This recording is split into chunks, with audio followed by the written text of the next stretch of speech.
সম্মানিত মুসলিম কিরাম, আল্লাহর নবী তাই বলেছেন, তুমি জোরেও চলো না, আস্তেও চলো না, মধ্যম পন্থা অবলম্বন করো।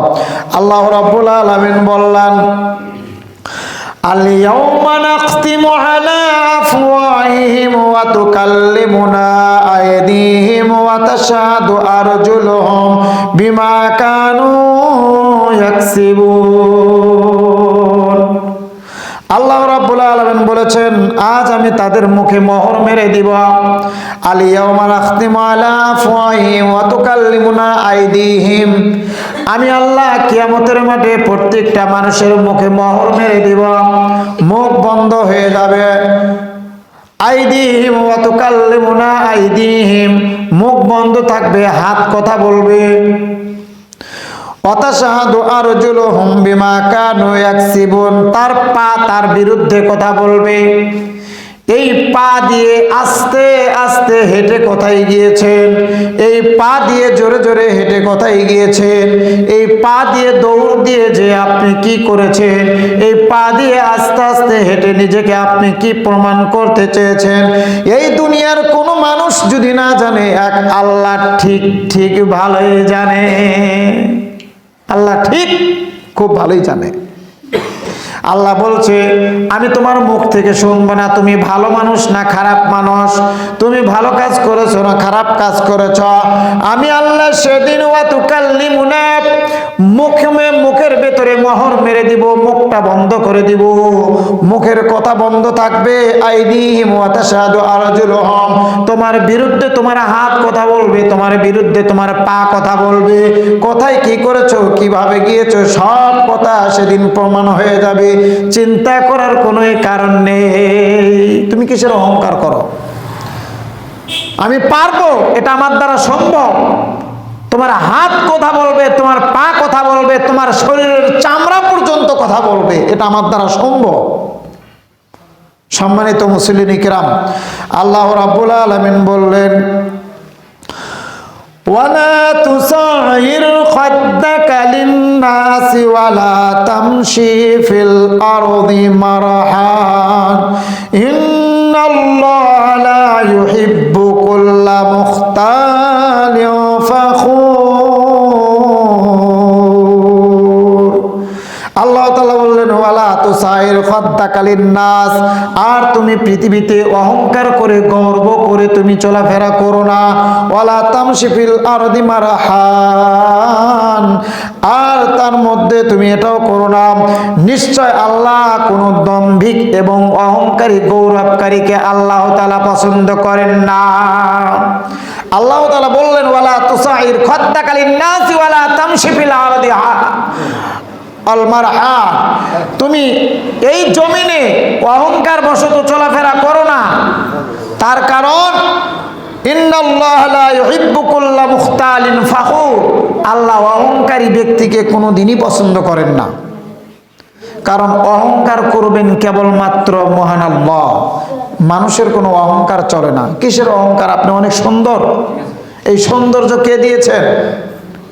এই সৌন্দর্য কে দিয়েছেন? আর একজন অসুন্দর, তাকে দেখে আপনি অহংকার করছেন যে ওর চেয়ে আমি অনেক সুন্দর। আপনার শরীরে গোস্ত বেশি, স্বাস্থ্য ভালো, আর একজন অসুস্থ মানুষকে দেখে আপনি কি অহংকার করছেন যে ওর চেয়ে আমি ভালো? ও একটা মানুষ হলো নাকি? আপনি কিসের অহংকার করেন? আপনার অনেক টাকা, আর একজন গরিব মানুষের টাকা নেই, আপনি এই অহংকার করছেন। এই টাকা আপনাকে কে দিয়েছেন? এই টাকা আপনাকে কে দিয়েছেন? কিসের অহংকার করবেন আপনি? সব কিছু যদি আল্লাহর দেওয়া হয় তাহলে অহংকার আল্লাহ করবে, আপনি আমি না। আল্লাহ তাআলা বলছেন, ইন্নাল্লাহা লা ইউহিব্বু কুল্লা মুখতালিন ফাখুর, আমি অহংকারী ব্যক্তিকে পছন্দ করি না। এবার আল্লাহর প্রিয় বান্দা হতে হলে 3 নাম্বার আমল, ওয়াইদা খাবাহুমুল জাহিলু ক্বালু সালামা। আল্লাহর প্রিয় বান্দা হতে হলে মূর্খদের সাথে তর্কে যাওয়া যাবে না। মূর্খ মানুষের সাথে কি বলা যাবে না? তর্কে লিপ্ত হওয়া যাবে না। মূর্খ মানুষকে যখন আপনি দেখবেন, সে যখন কথা বলতে থাকবে তার কথা যদি আপনার ভালো না লাগে তাহলে আপনি চুপ থাকবেন। আল্লাহ তাআলা বলছেন জাহিলুনা ক্বালু সালামা, মূর্খদের সাথে তর্ক না করে ওখানে সালাম জানাও। এখানে সালাম জানানোর অর্থ এই না যে আসসালামু আলাইকুম, এটা না। এখানে সালাম জানানোর অর্থ হচ্ছে এই যে জাহেল মূর্খ ব্যক্তির সাথে তর্কে না যেয়ে চুপ থাকা। কথা কি বুঝতে পারছেন? যে ব্যক্তি মূর্খ মানুষের সাথে তর্কে না যেয়ে চুপ থাকলো ওই ব্যক্তি হলো আল্লাহর কাছে প্রিয় ব্যক্তি। আপনি আমি পারবো কারোর সাথে যদি একটু তর্ক লেগে যায় শেষ না হওয়া পর্যন্ত ওখান থেকে আসবো না।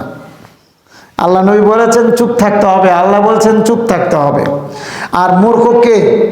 যে লেখাপড়া করেনি ওই মূর্খ না, ইলমের জ্ঞান থাকার পরেও, উচ্চ শিক্ষিত হওয়ার পরেও যদি অহেতুক বিষয় নিয়ে তর্কে লিপ্ত হয় ওই ব্যক্তি মূর্খ ব্যক্তি, ওই জাহেল, ওই অজ্ঞ। আর ওই ব্যক্তিকে আল্লাহ তাআলা সালাম জানাতে বলছে, মানে চুপ থাকতে বলছে, ওর সাথে কোনো কথা বলা যাবে না। আল্লাহ রাসূল সাল্লাল্লাহু আলাইহি সাল্লাম বলেছেন ভালো কথা হলেও তোমরা তর্কে যেও না। তর্ক করতে গিয়ে যদি ভালো কথাও হয় তাও তোমরা ওখানে যেও না। ভালো কথায় যদি তর্ক হয় সেখানে যদি কেউ চুপ থাকে তাহলে ওই ব্যক্তির জন্য আল্লাহ জান্নাতে ঘর নির্মাণ করবেন, ও জান্নাতে যাবে। বিশ্বনবী বলেছেন ওকে জান্নাতে নেওয়ার জন্য আমি নবী মুহাম্মদ জিম্মাদার। ভালো কথা হলো তর্কে না যে চুপ থাকা। কথা বোঝেননি?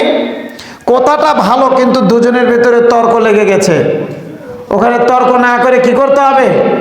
যে ভুল বুঝতেছে ওকে আপনি বোঝাতে পারছেন না তাহলে আপনাকে চুপ থাকতে হবে, বাস।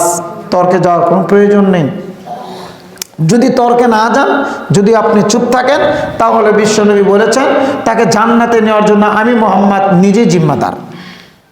ভালো কথা হলেও তর্কে না যেয়ে চুপ থাকবেন।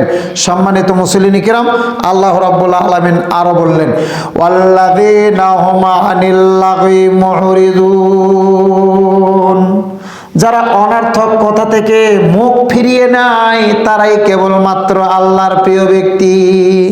অনর্থক কথা বলা যাবে না, অপ্রয়োজনীয় কথা বলা যাবে না, যখন তখনই যেখানে সেখানে গল্পে লিপ্ত হওয়া যাবে না, প্রয়োজন ছাড়া কথাই বলা যাবে না। প্রয়োজন ছাড়া কথাই বলা যাবে না। প্রয়োজন ছাড়া যে ব্যক্তি কথা না বলে ওই ব্যক্তি হলো আল্লাহর কাছে সবচেয়ে প্রিয় ব্যক্তি। বেশি কথায় বেশি ভুল। কেউ যদি জ্ঞানের কথাও কাউকে বেশি বলতে যায় তাহলে ওটা তার ভুল হয়ে যাবে। অতএব বেশি কথায় বেশি ভুল হয়, এই জন্যই বিশ্বনবী বলেছেন ওয়াল্লাযীনা হুম আনিল লাগwi মুহরিজুন, ভালো কথা হলেও যেন মানুষ চুপ থাকে, অনর্থক কথা হলেও যেন মানুষ চুপ থাকে, অনর্থক কথায় যেন মানুষ না জড়ায় নিজেকে। চতুর্থ নাম্বার আমল, আল্লাহর কাছে যদি কোনো ব্যক্তি প্রিয় মানুষ হতে চায়, 4 নাম্বার আমল ওয়াল্লাযীনা ইয়াবিতুনা লিরাব্বিহিম সুজদাও ওয়া কিয়ামা। আল্লাহর কাছে প্রিয় ব্যক্তি হতে হলে 4 নাম্বার আমল তার ভিতরে থাকতে হবে, সেটা হলো রাত জেগে জেগে আল্লাহর ইবাদত করা। বলেন সুবহানাল্লাহ। আল্লাহর প্রিয় মানুষ হতে হলে ওই ব্যক্তিকে রাত জেগে রাতের 3য় অংশের সময় উঠে আল্লাহর ইবাদতে মগ্ন থাকতে হবে, আল্লাহর ইবাদত করতে হবে। যে ব্যক্তি রাত জেগে ইবাদত করতে পারবে ওই ব্যক্তি হলো আল্লাহর কাছে প্রিয় ব্যক্তি। বিশ্বনবী কি আল্লাহর কাছে এমনিতেই প্রিয় হয়ে গিয়েছেন? বিশ্বনবীর জীবনে কোনো পাপ নেই, তার কোনোই পাপ নেই, একজন নিষ্পাপ মানুষ। তার আমল ছিল অবিরাম, তার আমলের কাছে মানুষ হার মেনে যাবে তার আমল কেমন ছিল, অথচ তার জীবনে কোনো পাপ নেই। এরপরও বিশ্বনবী তাহাজ্জুদের সালাত একদিনও মিস করেননি। আল্লাহ তাআলা বলেছেন ইয়া আইয়ুহাল মুযাম্মিল কুমিল লাইলা ইল্লা কালিলা, হে চাবের চাদর আবৃত ব্যক্তি, হে মোহাম্মদ আপনাকে চাদর দিয়ে শরীরকে ঢেকে আটোসাটো হয়ে ঘুমানোর জন্য দুনিয়াতে প্রেরণ করি নাই। কুমিল লাইলা ইল্লা কালিলা, রাতের 1/3 অংশে আপনাকে আল্লাহকে ডাকতে হবে, আল্লাহর ইবাদত করতে হবে। বিশ্বনবী রাতের আধারে উঠে